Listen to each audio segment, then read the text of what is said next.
বলেছিলেন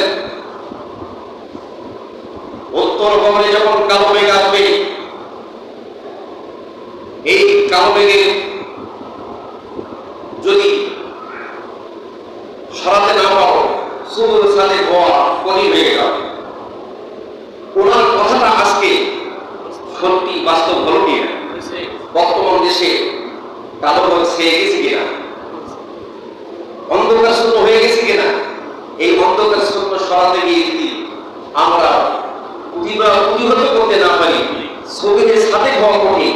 ছবির সাথে কথাটার অর্থটা উনি এটাই বুঝতে চেয়েছেন, গোটা দেশের মানুষ ঐক্যবদ্ধ হয়ে এই নাস্তিক বাতিলকে যতক্ষণ পর্যন্ত টেনে নামাতে না পারবে ততক্ষণ পর্যন্ত এই দেশের জনগণ মুক্তি পাবে না।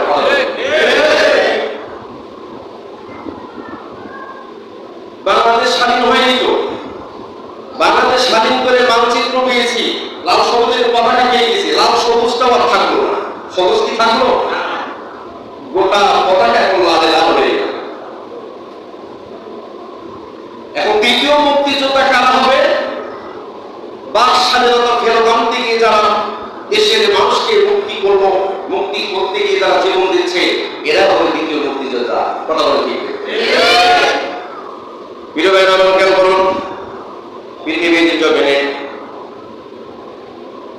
একটা দেশের শান্তি প্রতিষ্ঠার জন্য, দেশের জনগণের বাক-স্বাধীনতা ফেরত আনার জন্য, সবার হক প্রতিষ্ঠিত করার জন্য, সবার সন্তানের হক প্রতিষ্ঠিত করার জন্য যে ছাত্র আন্দোলন করতে গিয়ে তারা জীবন দিচ্ছে, জীবন পাখির মতো ধরে যাচ্ছে, এই সন্তানগুলো শুধু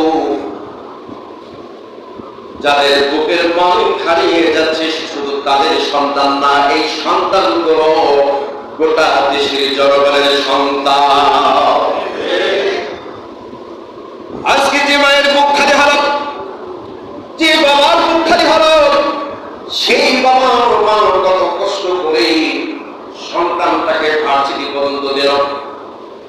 একটা ছেলে যখন অনার্স পাস করে বাবা অনেক কষ্ট করলাম, তোমার লেখাপড়া করে তোমার চাকরি হয়ে যাবে, কিন্তু মেয়েটার কাছে আমার আপনার সন্তান ওই সমস্ত আবেদনের মতো, ওই সমস্ত টুপি আলাপ পাঞ্জাবি পড়া, ওই সমস্ত নামধারী হাজি তারা যে অর্থ দিয়ে বিসিএস এর মতো প্রশ্নপত্র বিক্রি করেছে, বিসিএস ক্যাডারের পদগুলো বিক্রি করেছে কোটি কোটি টাকা দিয়া, ওই সমস্ত আবেদনের মতো লোকের কাছে গিয়া আমার আপনার সন্তান হেরে গিয়েছে, এটা কিন্তু এখন বোঝা গেল। 12টি বছর বোঝে নাই। 18 সালে যখন আন্দোলন করলো, ওই আন্দোলন করতে গিয়ে যে সমস্ত ছেলে পঙ্গুত্ববরণ করছে, আন্দোলনের নেতৃত্ব দিয়েছে, তারা আজ পর্যন্ত চাকরি পায় না। তারা কিন্তু আজ পর্যন্ত পঙ্গুত্ববরণ করছে। এখান থেকে শিক্ষা নিল বর্তমান এই আন্দোলনে, এই আন্দোলন যদি হেরে যায় আমাদের অবস্থা একই হবে। সুতরাং আন্দোলনে হারা যাবে না। তারা জীবন দিয়ে আপ্রাণ চেষ্টা করতেছে। সুতরাং আমার আপনার সবার দায়িত্ব এই বর্তমান আন্দোলনে শরীর হয়ে এই বাচ্চাগুলোকে কামিয়াব করার জন্য আমাদের পাশে দাঁড়ানো, টাকা দ্বারা, অর্থ দ্বারা, শরীর দ্বারা, জবান দ্বারা কথা বলেন ঠিক কিনা? ভাইরা আমার, আপনার সন্তান চাকরি পাবে না। যার যে মেধা সেই মেধা অনুযায়ী বিসিএস হবে, একটু মেধা কম সে নন ক্যাডার হবে, যার মেধা কম সে ব্যাংকে চাকরি করবে, তার সে মেধা কম সে ক্যালারিক্যাল পদে চাকরি করবে, তার সে মেধা কম সে পিওনের চাকরি করবে, কিন্তু চাকরি হইতেই হবে। কথা বলে এই আন্দোলনটা সবার জন্য জরুরি।